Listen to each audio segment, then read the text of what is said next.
বসিরহাটের বড় মাওলানা আল্লামা রুহুল আমিন রহমাতুল্লাহ আলাইহি কলকাতার পাক সার্কাসে একে ফজলুল হক সরণিতে যে ঘরেতে উনি ইন্তেকাল করেছিলেন ওই ঘরের ভিতরে আমি একদিন দেখতে গিয়েছিলাম। আর বসিরহাটের আল্লামার মতন মানুষ তিনি যে ঘরে ইন্তেকাল করেছেন জীবনে একটা বারের জন্য ঘরটা আমার দেখতে হবে। ওখানে চলে গেলাম আর ওনার মৃত্যুর রাত্রিতে ওনার সঙ্গী যিনি ছিলেন মরহুম মগফুর হাজী কাসেম আলী সাহেব রহমাহুল্লাহ, বসিরহাটের ত্রিমণি পাড়ায় তারা বাড়ি। আমি যখন আমিনিয়া মাদ্রাসায় পড়তাম প্রতিদিন বিকাল বেলাতে মরহুম কাসেম আলী সাহেব হুজুরের কাছে বসে বসে বসিরহাট আল্লামা সম্পর্কে টুকটুক করে কথা উনি বলতেন, আমরা শুনতাম। ওই রাত্রিবেলাতে উনি বসিরহাট আল্লামার সঙ্গী ছিলেন। মরহুম কাসেম আলী হুজুরের মুখে আমার শোনা আছে হুজুরের শরীর অত্যন্ত দুর্বল অসুস্থ ব্যক্তিত্ব। রাত্রিবেলা তায়াম্মুম করে দিলাম, শুয়ে শুয়ে তিনি ঈশার নামাজ আদায় করলেন। আমি বুকের কাছে সোজাসুজি বেডের নিচে বসে আছি। হুজুর বললেন বাবা শুয়ে পড়ো। আমি বললাম হুজুর আপনি ঘুমিয়ে পড়ুন।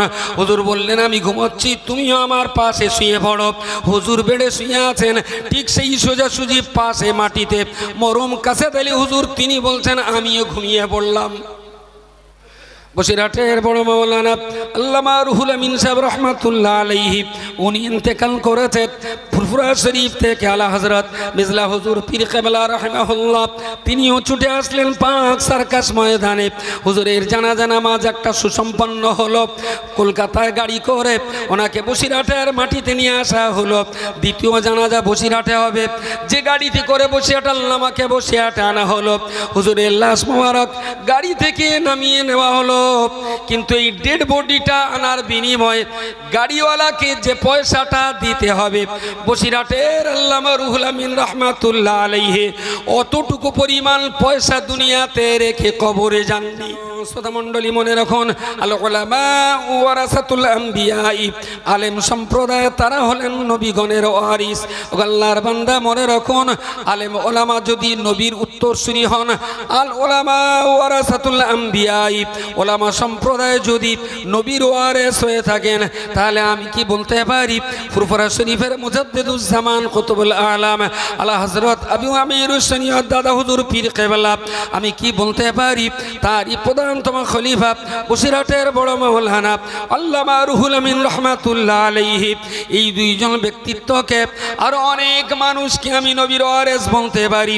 তবে যারা নবীর ওয়ারিস ওরা তো নবীর গাছপালার ভাগিদার হয় না, ওরা নবীর জমি জায়গার পার্টনার হয় না, ওরা নবীর টাকা পয়সা অর্থবিত্তর অংশীদারিত্ব হয় না, বরং নবী যে ইলম দুনিয়াতে রেখে গেছেন সেই ইলমের অংশীদার ওলা আলেম সম্প্রদায়, ফকি সম্প্রদায়, মৌলানা সম্প্রদায়, তারা হলেন রাসূলুল্লাহর ইলমে দ্বীনের ওয়ারিস। ফুরফুরা পিসাব কেবলা রাসূলুল্লাহর ইলমে দ্বীনের কি পরিমাণ ওয়ারিস ছিলেন নিশ্চিত করে বললে বোঝা যাবে। মুজাদ্দিদুজ্জামান দাদা পীর কেবলা নিজ বাসভবনে ফুরফুরা শরীফের বারান্দাতে বসে আছেন। সন্ধ্যার পরেতে অনেক ভক্ত মুরিদেরাও সামনে রয়েছেন। মশার উৎপাতে হুজুর আমার চুপচাপ বসতে পারছেন না, মশার কামড়ে সবাই যেমন অস্থির হচ্ছেন। পিসাব কেবলার গায়েও মশায় কামড়াচ্ছে। একজন ব্যক্তি বললেন হুজুর এত মশায় রাত্রি কি করে থাকবেন? বলে এইভাবে থাকবো। বললেন মশায় তো আপনার কামড়াবে। পিসাব কেবলা বললেন দাদা পীর কেবলা বললেন বাবা আবু বকরের রক্তে যদি কোনো মশার রুজি থেকে থাকে আবু বকর মশারি টানিয়ে ওই মশার রুজি বন্ধ করতে রাজি না।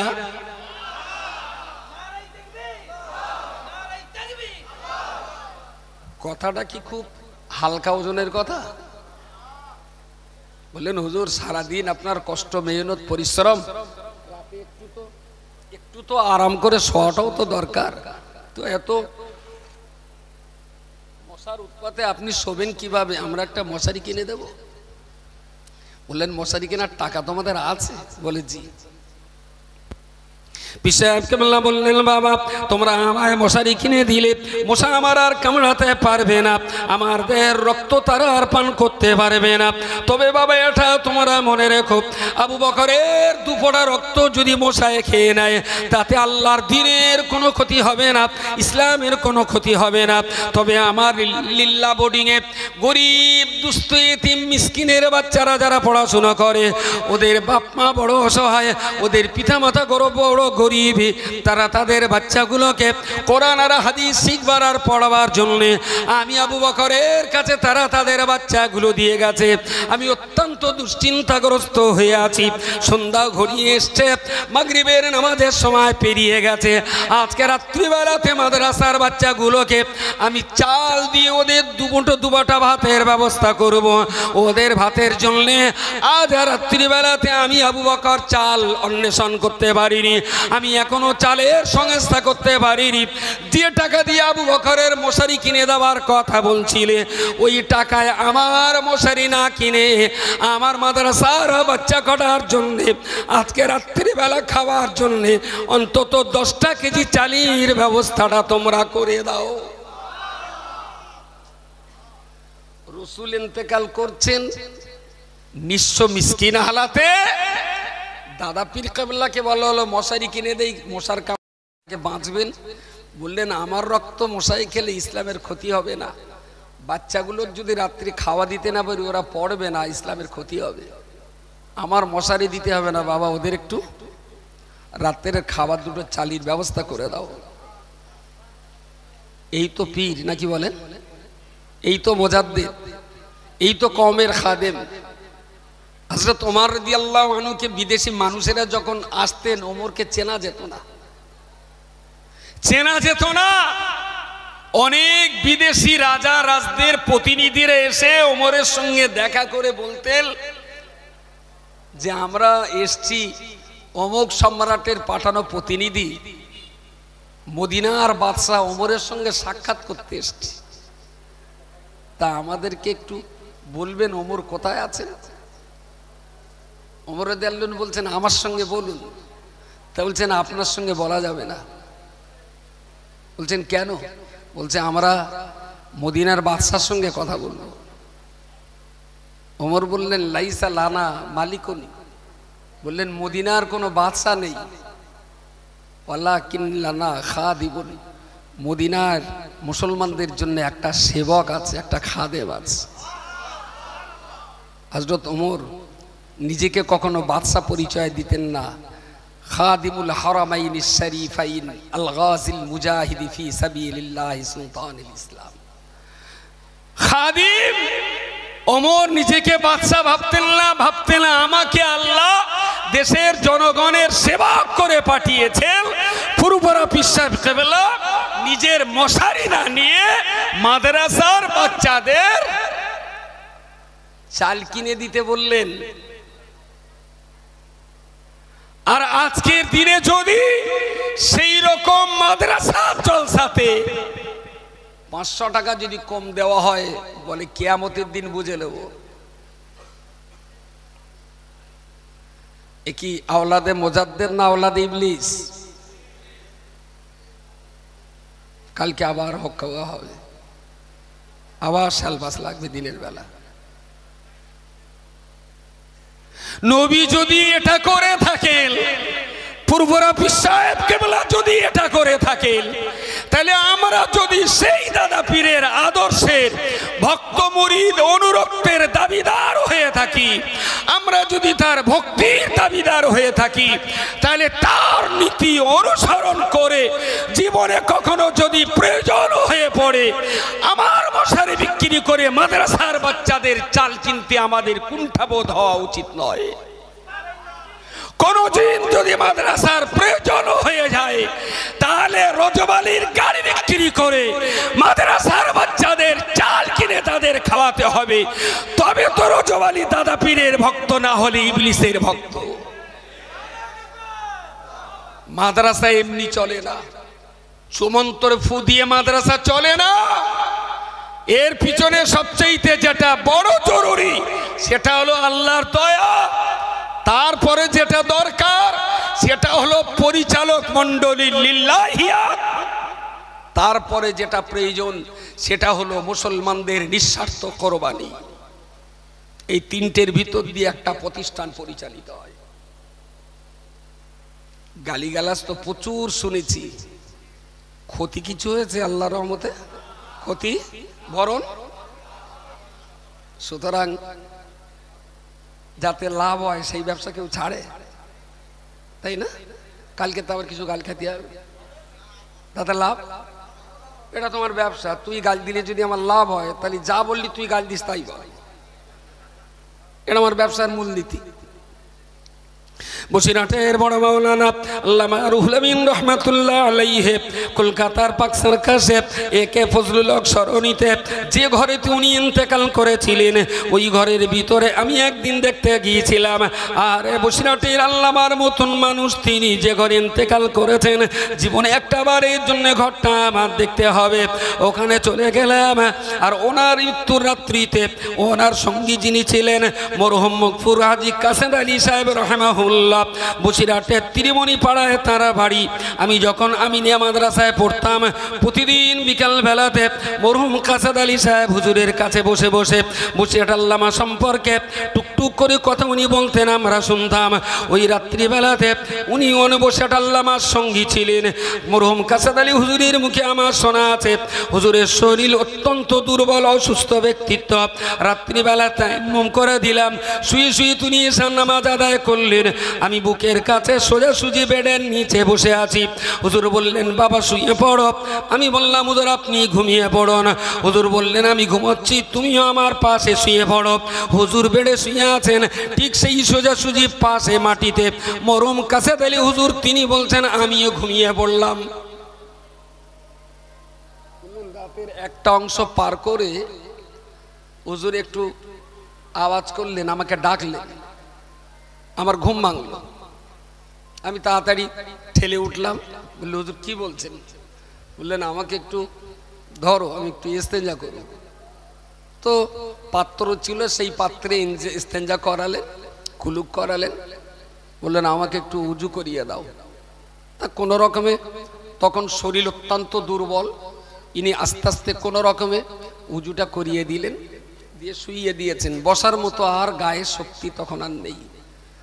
সেই অবস্থায় হুজুর বসে আছেন, শুয়ে আছেন। কাসেদ আলী সাহেব বলছেন আমি পাশে বসে আছি। হুজুর ওইভাবে মুখটা কেবলার দিকে দিয়ে নিয়তটা বেঁধে এইভাবে তিনি নামাজ আদায় করলেন। 2-2-4 রাকাত নামাজ পড়লেন। হাতে বললেন তসবিটা কোথায় দাও, তসবিটা দিলেন। এইরকম শুয়ে পড়ে বাঁ হাতের উপরে ডান হাতটা আছে। ঠিক কাসেদ আলী সাহেব হুজুর যেভাবে দেখিয়েছিলেন, আমার তখন সম্ভবত আমি ক্লাস 9-এ পড়ি। তো বললেন এই তসবিটা টানছেন, একটা করে দানা পড়ছে। আমি দেখলাম, আমিও নামাজ পড়লাম, দেখলাম হুজুর তসবি টানছেন। বলছেন কাসেদ আলী একটু ঘুমিয়ে পড়ো, তুমি একটু ঘুমাও বাবা, তুমি না ঘুমলে তোমারই অসুস্থ হয়ে গেলে আমার সেবা করবে কে, ঘুমাও। বললেন আমি ঘুমিয়ে পড়েছি। হুজুর বললেন আমি ঘুমিয়ে পড়েছি। একটু পরেই যেন আমার দেহটা একটা অস্থিরতা হলো, ঘুম ভেঙে উঠলাম। উঠে দেখছি হুজুরের হাতের তসবিটা আর চলছে না, তসবির দানাটা ঘুরে ঘুরে আর পড়ছে না, হাতটা বন্ধ। আমি সঙ্গে সঙ্গে হুজুরের বুকের উপরের কাপড় সরিয়ে দেখলাম পেটের উপরের অংশ আর উঁচু নিচু হচ্ছে না। নাকটাতেও হাত দিয়ে ভালো করে দেখলাম হুজুর পৃথিবীতে আর বেঁচে নাই, তিনি ইন্তেকাল করেছেন। বসিরহাটের বড় মাওলানা আল্লামা রুহুল আমিন সাহেব রহমাতুল্লাহ আলাইহি উনি ইন্তেকাল করেছেন ফুরফুরা শরীফ থেকে আলা হযরত মিজলা হুজুর পীর কেবলা রাহিমাহুল্লাহ তিনিও ছুটে আসলেন পাক সার্কাস ময়দানে। হুজুরের জানাজা নামাজ একটা সুসম্পন্ন হলো। কলকাতায় গাড়ি করে ওনাকে বসিরহাটের মাটিতে নিয়ে আসা হলো। দ্বিতীয় জানাজা বসিরহাটে হবে। যে গাড়িতে করে বসিরহাট আল্লামাকে বসিরহাটে আনা হলো, হুজুরের লাশ মোবারক গাড়ি থেকে নামিয়ে নেওয়া হলো।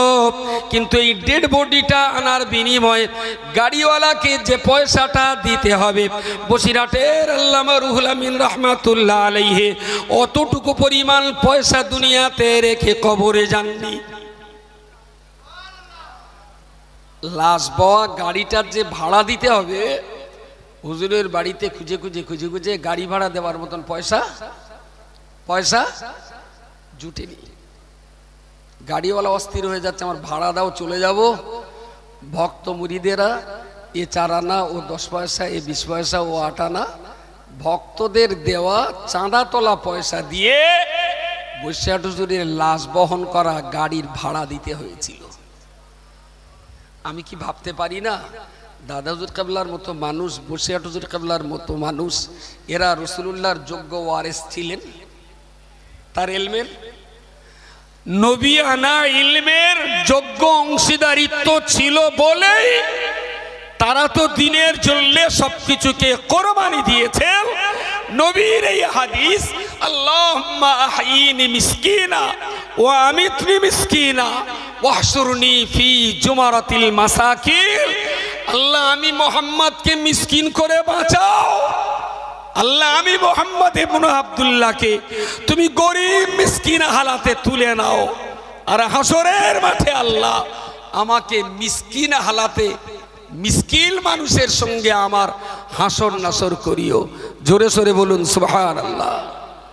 ও আল্লাহর বান্দা মনে রাখুন, এতটা কথা বলার পরেতে উপস্থিত জনমণ্ডলী যারা এখানে রয়েছেন, আমি আপনাকে বলতে চাইছি, নবী পকেটে একটু করে সোনা থাকাকালীন তিনি দুনিয়া থেকে ইন্তেকাল করেননি।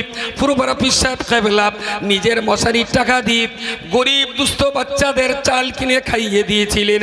বসিরহাটের বড় মাওলানা সাহেব যে গাড়িতে চেপে তিনি বাড়িতে এসেছিলেন, তার ডেড বডি বহন করার ভাড়াটা দেবার মতো পয়সা তিনি দুনিয়াতে রেখে ইন্তেকাল করেননি।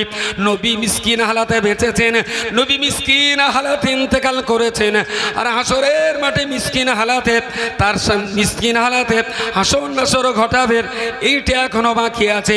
তার মিসকিন হালাতে বেঁচে থাকা দুনিয়া জীবনে তার শেষ হয়ে গেছে। মিসকিন হালাতে ইন্তেকাল করাটা এটাও তো নবী জীবনে ঘটে গেছে, আর মিসকিনদের সঙ্গে হাসর নাসর করাটা এটা তো এখনো সামনে বেঁচে সামনে রয়েছে। ময়দানে মাশারের কঠিন সময়েতে উপস্থিত জনমণ্ডলী যদি কারোর মনে হয় আমি মিসকিন হালাতে বাঁচতে চাই, মিসকিন হালাতে মরতে চাই, আর রাসূলুল্লাহর সঙ্গে মিসকিন হালাতে হাসরের মাঠে আমি নবীর সঙ্গে হাসর করতে চাই, তাহলে আজকের মতো উপস্থিত জনমণ্ডলী যারা রয়েছেন খাদিজাতুল কুবরা বালিকা এতিমখানা মাদ্রাসার জন্য দুটো মিলিয়ে ফাতেমা খাদিজা মিলিয়ে প্রায় 1200 বাচ্চা এখানে রয়েছে। 300-400 মতো বাচ্চা সম্পূর্ণ এতিম অসহায়।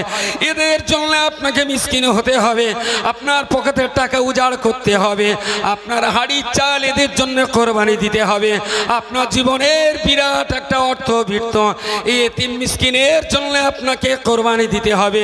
উপস্থিত জনমণ্ডলী যারা রয়েছেন, আল্লাহর হস্তে রাতের মধ্যভাগে আপনাদের কাছে হাত পেতে আমি বলছি, সত্যিকারের অর্থে যাদের মিসকিন হওয়ার ইচ্ছা রয়েছে আর রাসূলুল্লাহর জামাতে মিসকিন হয়ে যাদের হাসর ঘটানোর ইচ্ছা রয়েছে, আমি তাদের জন্য বলছি, পাগলের মতো নিজের মিসকিনের পরিচয় দিয়ে পকেটের সব টাকাগুলো এখানে উজাড় করে দিয়ে আগামীকাল যেন লোকের কাছে ধার করে বাড়িতে যেতে হয়।